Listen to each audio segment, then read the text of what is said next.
Nobody on Flight 392 noticed the exhausted waitress in cheap clothes sitting by the window, just another struggling 20-something flying coach.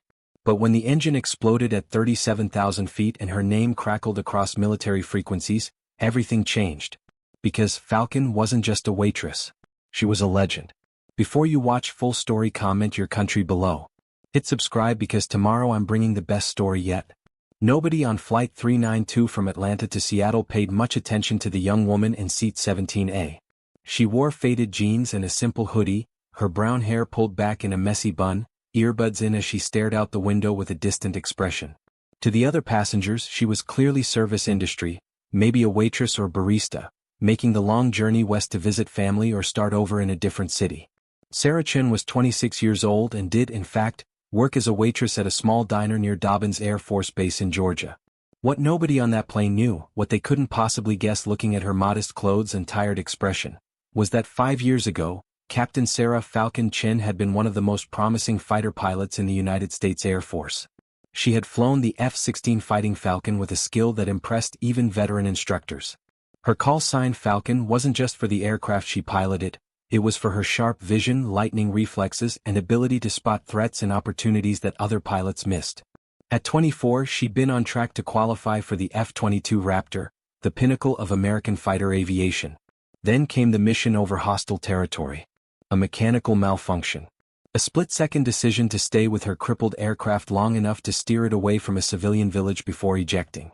The ejection had worked, but the parachute landing had gone wrong.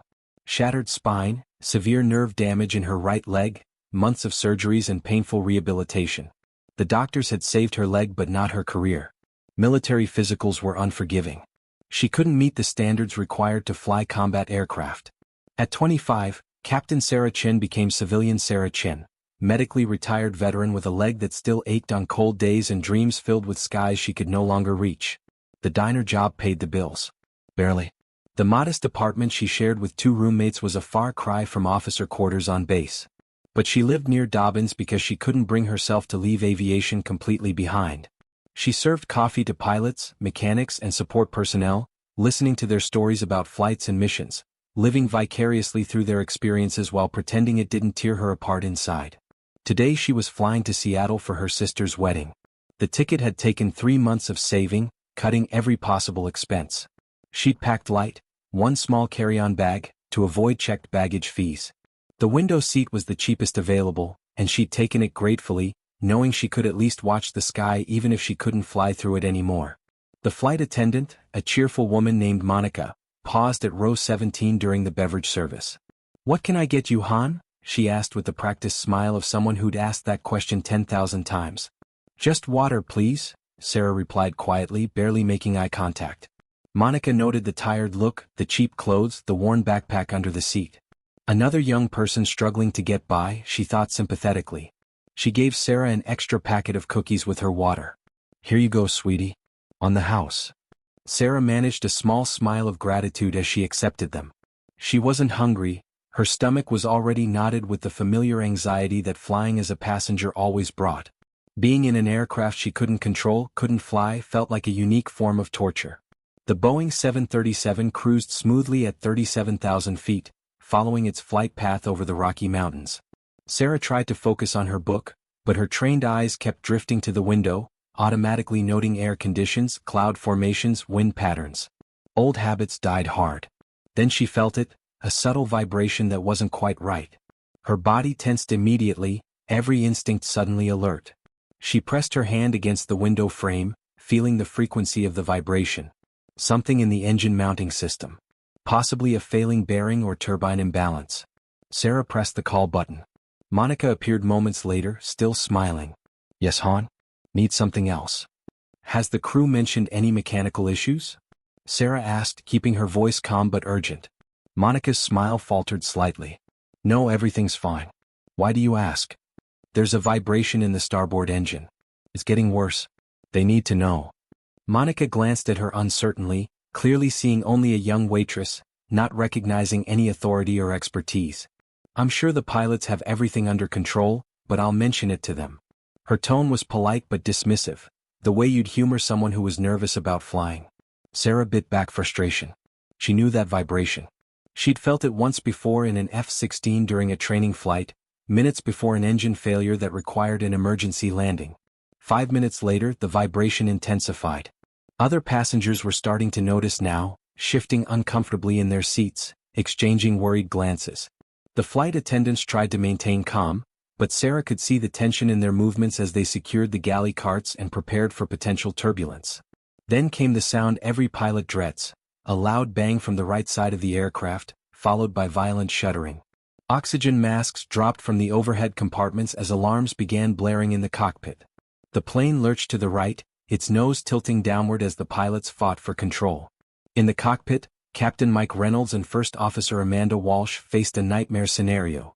Their right engine had suffered a catastrophic failure, shredding turbine blades that had punched through the engine casing and damaged critical hydraulic systems.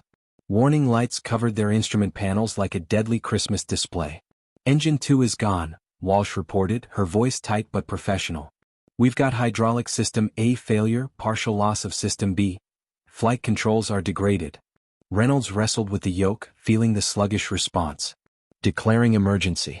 Get us vectors to the nearest suitable airport." "Denver International is 90 miles northeast," Walsh said, already working the radio. "Mayday, mayday, mayday.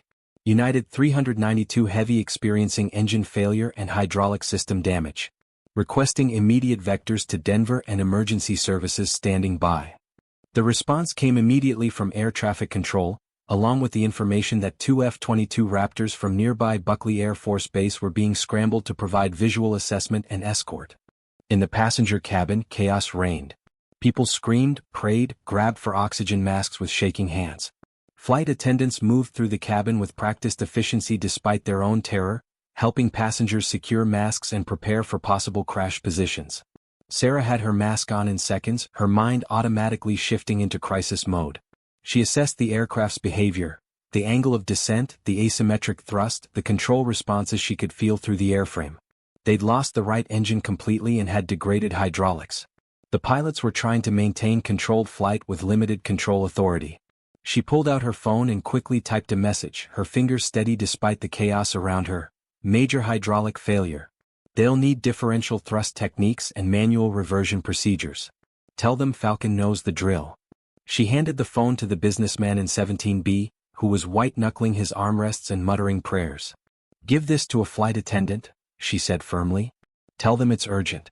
From the woman in 17A. The man looked at her like she was crazy but took the phone with shaking hands. Major Jake Viper Morrison and Captain Lisa Razor Kim had their F-22 Raptors in the air within minutes of the alert. The two stealth fighters accelerated to supersonic speed, covering the distance to the stricken airliner in barely 5 minutes. "Visual on United 392, Viper reported as they approached. "Trailing smoke from the right engine. She's in a descent, looks like they're fighting for control." They positioned themselves on either side of the 737, close enough to see into the cockpit windows and assess external damage. What Viper saw wasn't good.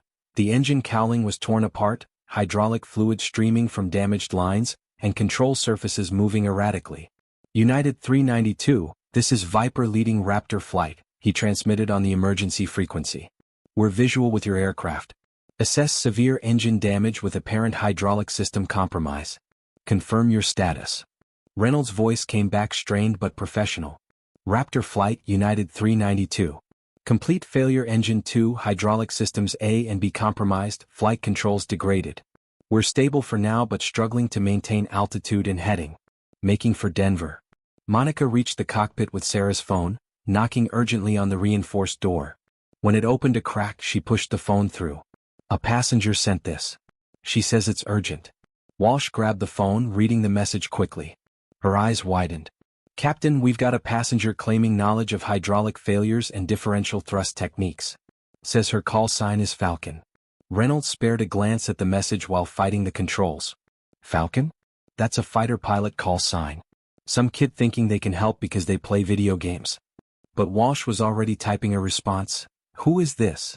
The reply came within seconds. "Captain Sarah Chen, USAF retired. F-16 pilot, 500+ hours. Medically discharged 2019. I know emergency procedures. I can help." Walsh showed Reynolds the screen. The captain's expression changed instantly. A retired fighter pilot with hundreds of hours? That was no amateur. Bring her forward. Now. When Monica appeared at row 17 with a shocked expression and gestured for Sarah to follow her, the other passengers stared in confusion. The tired-looking waitress in cheap clothes was being summoned to the cockpit during an emergency? Sarah moved through the tilting cabin with the sure-footed confidence of someone who'd trained for worse scenarios. Her limp was barely noticeable as adrenaline overrode the chronic pain. When she entered the cockpit, she took in the situation with one sweeping glance. Instrument readings, control positions, the pilot's body language. Captain Sarah Chin, call sign Falcon, reporting, she said with crisp military bearing that seemed to transform her entirely. What's your status? Reynolds gave her a quick assessment. Engine 2 catastrophic failure, complete loss of hydraulic A, System B at 30% and fluctuating. Flight controls in alternate mode, barely responsive. We're trying to make Denver but altitude is bleeding off faster than we'd like.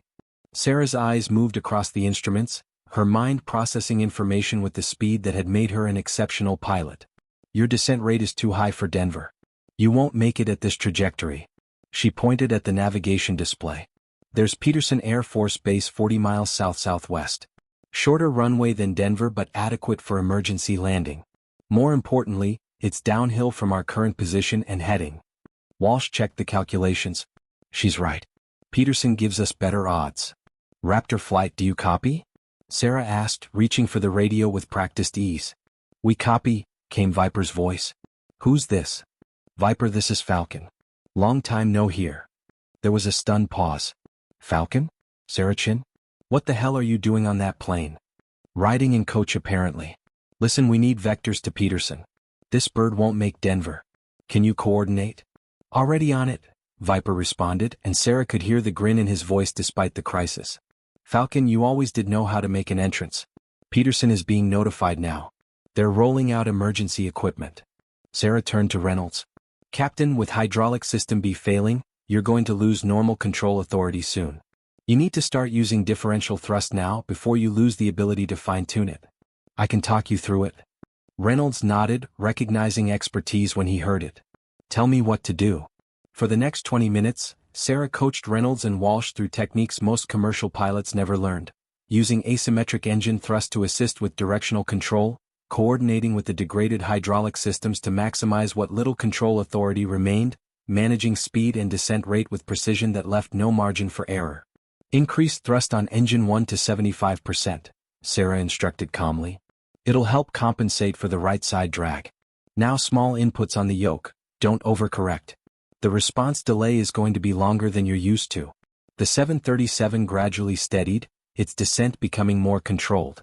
Outside the windows, the two F-22s maintained their escort positions, Viper and Razor providing constant updates on their visual assessment and coordinating with Peterson's approach controllers. United 392 Peterson Tower, came a new voice on the radio. Runway 35 is clear, emergency equipment in position. Wind is 270 at 8 knots. You're cleared for any approach. Roger, Peterson, Reynolds responded. We'll be making a straight-in approach. Unable to execute standard patterns with current control limitations. Sarah studied the approach path on the navigation display. You'll need to commit early. Once you're on final, you won't be able to make significant corrections. Viper, can you give us a talk down? Affirmed Falcon. Just like old times. United 392, turn heading 170. Begin descent to 12,000 feet. Reynolds made the turn, using the throttle of the remaining engine as Sarah had taught him, feeling the aircraft respond sluggishly but predictably. This is working, he said with cautious optimism. It'll work until it doesn't, Sarah said honestly. When we get to 3 miles out, System B is probably going to fail completely. At that point, we'll be on manual reversion, cables and muscles only. It's going to take both of you on the controls. Walsh looked at her with respect. You've done this before? In a simulator. And once for real in an F-16 over Nevada. Hydraulic failure at 20,000 feet. Made it down with about a gallon of hydraulic fluid left. Sarah didn't mention that she'd received a commendation for that landing. Or that it had been 2 months before the mission that ended her career. Peterson Air Force Base appeared ahead, its runway stretching across the Colorado landscape. Emergency vehicles lined the sides, lights flashing, crews ready for any outcome. The F-22s had dropped back slightly, giving the airliner clear airspace. 5 miles out, Walsh called. Altitude 10,000, speed 180 knots. Sarah watched the hydraulic pressure gauge for System B. It was fluctuating wildly now, dropping below 20%.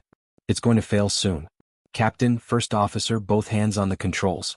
When it goes, you'll feel it immediately. Don't panic, just maintain steady pressure. 3 miles, Walsh said. Gear down. The landing gear extended with agonizing slowness, the damaged hydraulics barely providing enough pressure. 3 green lights finally illuminated. Gear down and locked, Reynolds confirmed. Then the hydraulic gauge for System B dropped to 0. The control yoke suddenly became much heavier, the aircraft's nose trying to drop. Reynolds and Walsh both pulled back, their combined strength barely keeping the nose up. Sweat poured down their faces. I've got rudder, Sarah said, sliding into the jump seat and reaching for the rudder pedals that controlled the nose wheel steering. Keep the wings level. I'll handle directional control. It was an unconventional crew coordination, 2 commercial pilots and a former fighter pilot working as one unit with a crippled aircraft. But it was working. 2 miles, gasped Walsh. Altitude 5,000. 1 mile, Reynolds grunted. We're high. Too high. Stay with it, Sarah commanded. Speed brakes are hydraulic. We can't use them. Except the high approach. We'll eat up runway, but Peterson's got length. The runway rushed up to meet them. The F-22s had peeled off, circling overhead as witnesses to what came next. 500 feet, Walsh called out. 400. 300. Sarah could feel the ground effect starting to cushion the aircraft. Ease back on the yoke. Let her settle. Not too fast. 200 feet. 100. Reynolds began the flare, pulling back on the yoke with Walsh's help. The nose came up slowly. Too slowly. They were going to hit hard. 50 feet. 40. 30. 20.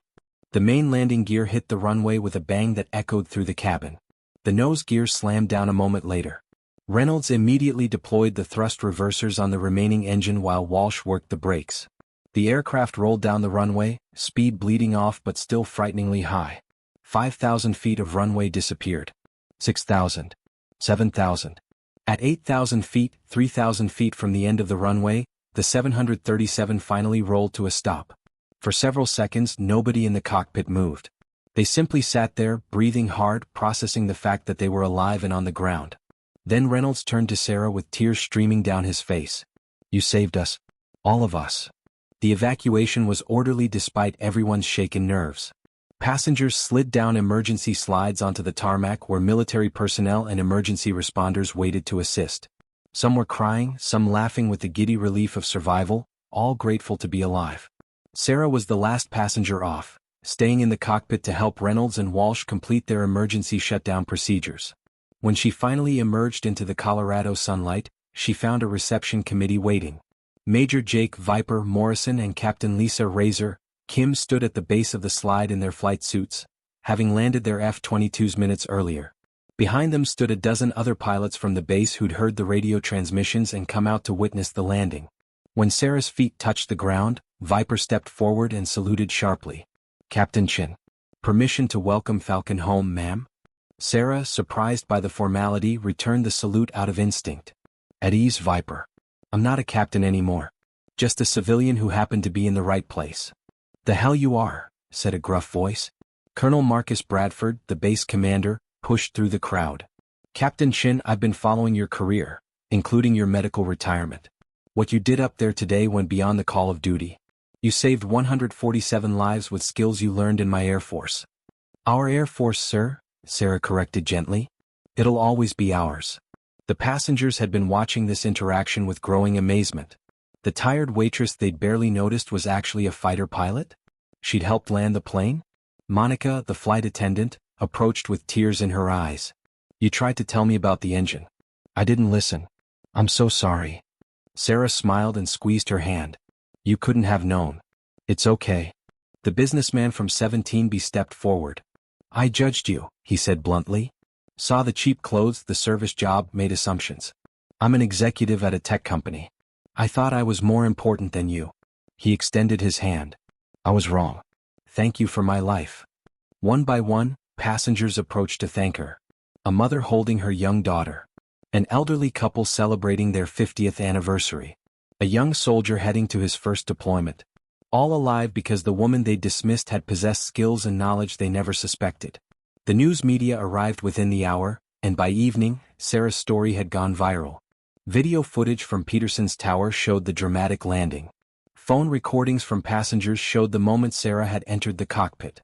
The contrast between what she appeared to be and what she actually was captivated the nation. But it was the military community that truly understood. Within hours, #FalconFliesAgain was trending among active duty and veteran pilots. Stories emerged about her service, not just her skill but her sacrifice. The mission where she'd stayed with her damaged aircraft to protect civilians. The months of painful rehabilitation. The quiet dignity with which she'd accepted the end of her flying career. Current and former fighter pilots shared memories of flying with her, training with her, learning from her. Squadron commanders posted about her tactical brilliance. Instructors recalled her natural ability. The picture that emerged was of a pilot who had been destined for greatness before fate intervened. 3 days later, Sarah received a call from the Pentagon. The Secretary of the Air Force wanted to speak with her. "Captain Chin," the secretary began, "what you did demonstrates that a pilot's value extends far beyond their medical qualification status. You no longer have a current flight physical, but you clearly possess knowledge and skills that make you invaluable to aviation safety and pilot training." He paused and Sarah could hear papers shuffling. "The Air Force would like to offer you a position as a civilian instructor at the Air Force Test Pilot School at Edwards. You'd be training the next generation of test pilots and helping develop emergency procedures. No flying required, just that incredible knowledge in your head and the ability to remain calm when everything goes wrong." Sarah felt tears welling up. It wasn't flying, but it was aviation. It was purpose. It was home. "I accept," she said, her voice breaking slightly. "When do I start?" The classroom at Edwards Air Force Base was filled with some of the most talented pilots in the world. Men and women selected for test pilot school, the elite of the elite. At the front of the room stood Sarah Chin, now wearing civilian clothes with an official instructor badge, her hair pulled back in a professional bun. "Emergency situations reveal what you really know versus what you think you know," she told the class. "When hydraulics fail, when engines quit, when every system you trust betrays you, your training takes over, but only if that training was thorough enough and realistic enough to override panic." She clicked to the next slide, showing telemetry data from Flight 392. "Let's talk about the day I went from serving coffee to saving lives, and what it teaches us about why we train the way we do." The students leaned forward, completely engaged. They'd all heard the story, seen the videos. Now they were learning from the woman who'd lived it. After class, a young lieutenant approached her desk. "Ma'am, can I ask you something personal?" Sarah nodded. "Do you miss flying? Really flying, I mean?" Sarah was quiet for a moment, gazing out the window at the flight line where test aircraft sat ready for their next missions. "Every single day," she admitted. "Every time I see a contrail in the sky, every time I hear jet engines, every single day." She turned back to the lieutenant with a smile that carried both sadness and acceptance. "But I learned something important. Being grounded doesn't mean being useless. My wings may be clipped, but my knowledge flies with every pilot I train. My experience lives on in every procedure I help develop. Falcon might not fly anymore, but she can teach others to fly better, safer, smarter." "That's a good perspective, ma'am." "It's the only perspective that lets me sleep at night," Sarah said honestly. "We all lose things. The question is what we do with what remains." That evening, Sarah attended a ceremony in the base theater. The Air Force was formally recognizing her actions on Flight 392 with the Airman's Medal, the highest peacetime award for heroism. Her father, a retired Air Force colonel, was there to pin it on her. Her sister, whose wedding she'd been flying to, sat in the front row crying happy tears. When Sarah took the podium to speak, she looked out at the audience, active duty pilots, retirees, her students, military families, and felt overwhelmed with gratitude. "When I lost my wings, I thought I'd lost everything that mattered," she began. "I went from flying fighters to serving breakfast specials. From captain to civilian. From the sky to the ground. It felt like death." She paused, gathering her thoughts. "But on that plane, when those pilots needed help, I discovered something. You can take the pilot out of the cockpit, but you can't take the pilot out of the person. The training, the knowledge, the ability to stay calm when everyone else is panicking, that doesn't live in your physical qualification status. It lives in here." She tapped her chest. "And here." She tapped her head. "I'm not the same pilot I was. My body failed the standards, and that's okay. Those standards exist for good reasons. But my mind still flies. My experience still matters. My training still saves lives. She looked directly at the younger pilots in the audience. Some of you will face injuries. Some will face medical disqualification. Some will lose the thing you love most about this life. When that happens, remember, you are more than your flight status. You are the knowledge you've gained, the experience you've earned, the judgment you've developed. Find new ways to use it. The mission continues even when the flight ends. The standing ovation lasted a full minute. 5 years later, Sarah Falcon Chin published a textbook on emergency procedures that became required reading at every military flight school in the country. She'd also consulted on the redesign of cockpit protocols that made it easier for crews to handle cascading system failures. She never flew again. The medical standards never changed and she never asked for them to. She understood why they existed. But she trained hundreds of pilots who did fly.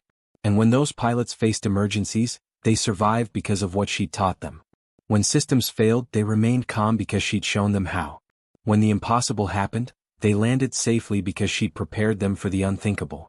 On the wall of her office at Edwards hung a photo from Flight 392, the damaged Boeing 737 sitting safely on Peterson's runway, emergency slides deployed, passengers streaming out alive. Beneath it was a plaque with a quote she'd written.